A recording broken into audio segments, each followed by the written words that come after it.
Day 1. They don't give you a gun. They give you a name. Marco Reyes, 31 years old, born in Monterrey, moved to Texas at 19. 2 priors, possession and aggravated assault. Both real arrests, both quietly expunged from your real record and reinserted into a ghost one. The fake history is 3 years in the making.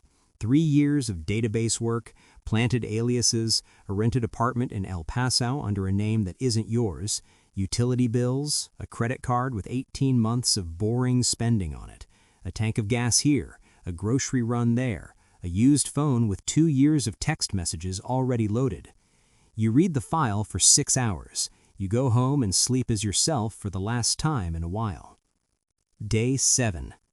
You walk into a bar on the south side of a city you've been told not to name in any document that leaves the building.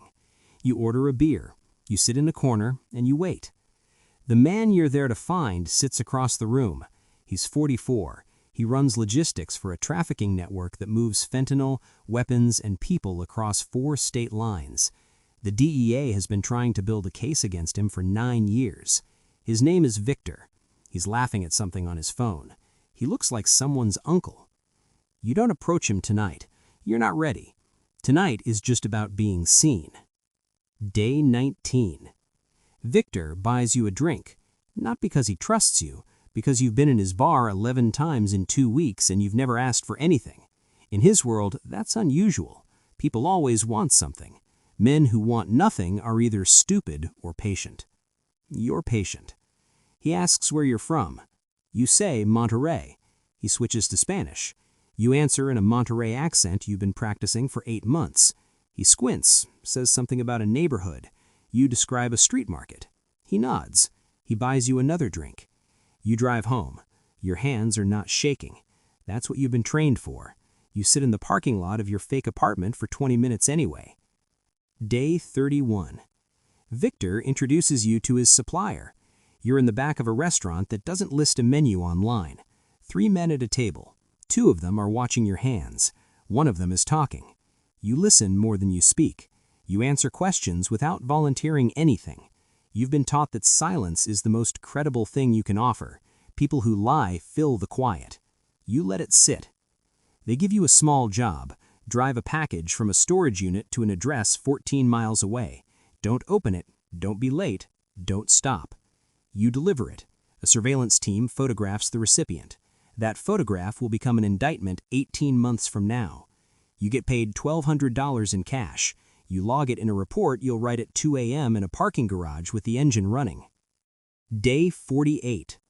You meet a woman named Claudia at one of Victor's parties. She's his accountant. She's also, you will learn later, the most important person in the organization. She moves the money. She knows where everything goes and why. She's 38. She has a daughter in a school 40 minutes away. She asks you what you do. You say logistics. She asks you where you're really from.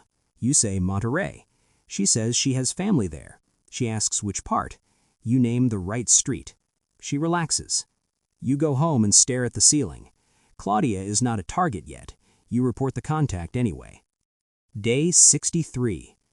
The operation almost ends on a Tuesday.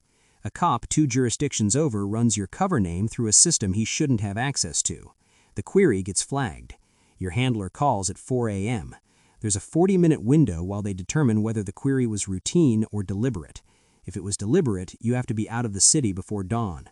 You pack a bag. You sit by the door. You think of nothing useful. It was routine. The cop was checking outstanding warrants for a different case. Your name hit a filter. Nothing downstream. You unpack the bag. You make coffee. You go back to work the next morning like nothing happened. Victor asks why you look tired. You say insomnia. He says he has a guy for that. Day 79. Victor trusts you now. Not completely. Men like Victor don't trust anyone completely, but enough. He tells you things, not operational details yet, personal things. He talks about his brother who died in 2014. He talks about a property he wants to buy in Sonora.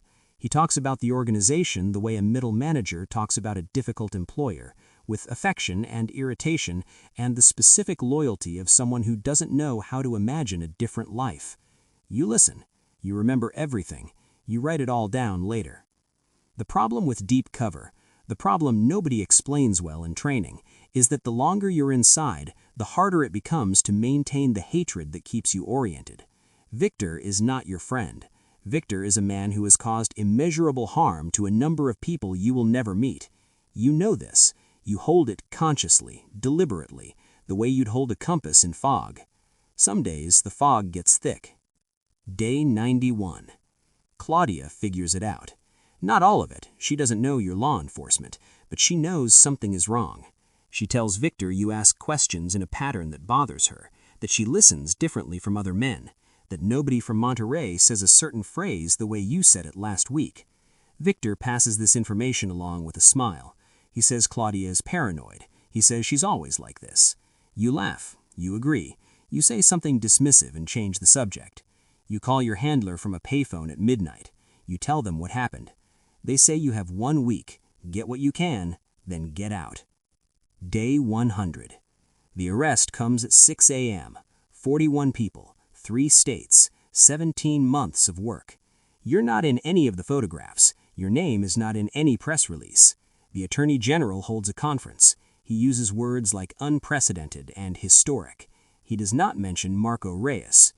You sit in a debrief room for 9 hours. You describe every conversation, every delivery, every meeting in that restaurant.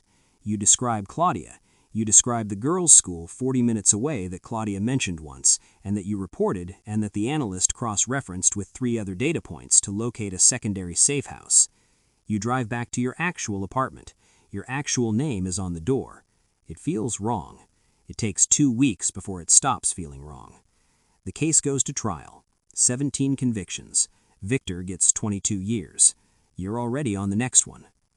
The badge doesn't change. The name does. That's the job. 100 days of being someone else so completely that coming back requires deliberate reconstruction. Most people will never know this work exists. That's also the job. If this hit different, subscribe. Next one goes deeper.